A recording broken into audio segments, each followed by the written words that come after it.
The euro is now in regular daily use by around 330 million European citizens, allowing them to travel between euro area countries without the costly and troublesome business of having to change their money each time they cross a border. The design of the euro, as we know it today, originated several years ago. In 1996, the European Monetary Institute, forerunner of the European Central Bank, organized a competition inviting banknote designers to submit designs for a series of 7 banknotes. After seeking the views of the public and of a panel of experts, the EMI chose the winning designs produced by Robert Kalina of the Austrian Central Bank. The designs chosen represent the architectural styles of 7 periods in European history: Classical, Romanesque, Gothic, Renaissance, Baroque and Rococo, the Age of Iron and Glass, and the 20th century.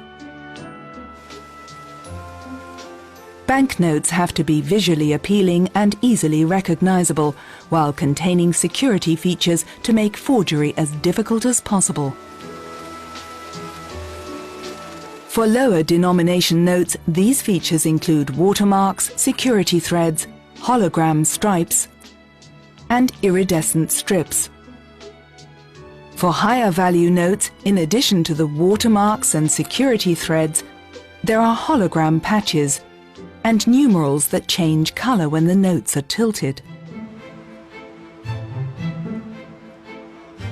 Euro banknotes have been produced at printing works across the EU since summer 1999.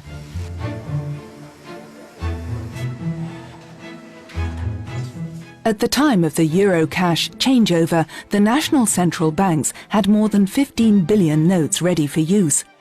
Laid out side by side, they would have covered an area the size of 15,000 football pitches. New banknotes have to be produced to replace worn ones. Lower denomination notes only last a year or two, while higher denominations, which change hands less frequently, can last up to 8 or more years. Banknotes have a tendency to migrate between countries. That's because of tourism and business travel, as people take money with them to spend while they're away. Unchecked, such migration would lead to a shortage of banknotes in some countries and larger stocks than needed in others.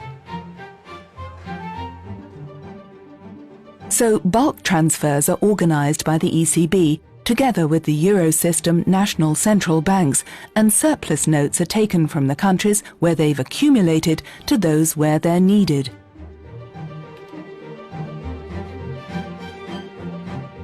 Like other currencies around the world, the euro has also become a target for counterfeiters. The ECB keeps a large database of counterfeit banknotes, helps train those handling banknotes to spot fakes, and also works closely with Europol and Interpol. The ECB has experts who analyze the various forgeries and help the law enforcement agencies to identify the types of paper, foil and thread that have been used and the techniques employed in the printing process. In addition to this meticulous work, the ECB hosts a research laboratory whose aim is to prevent banknote counterfeiting using color photocopiers and PCs. The research is jointly funded by national central banks and banknote printing authorities from around the world.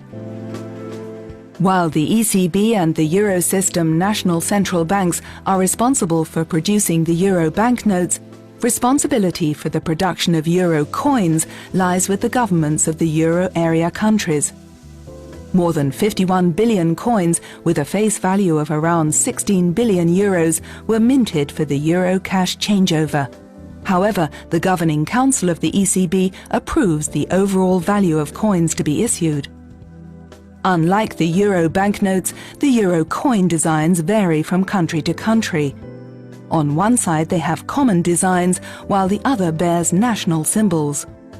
The common designs of the coins were the work of Luc Loix of the Royal Belgian Mint and reflect the unity of the European Union.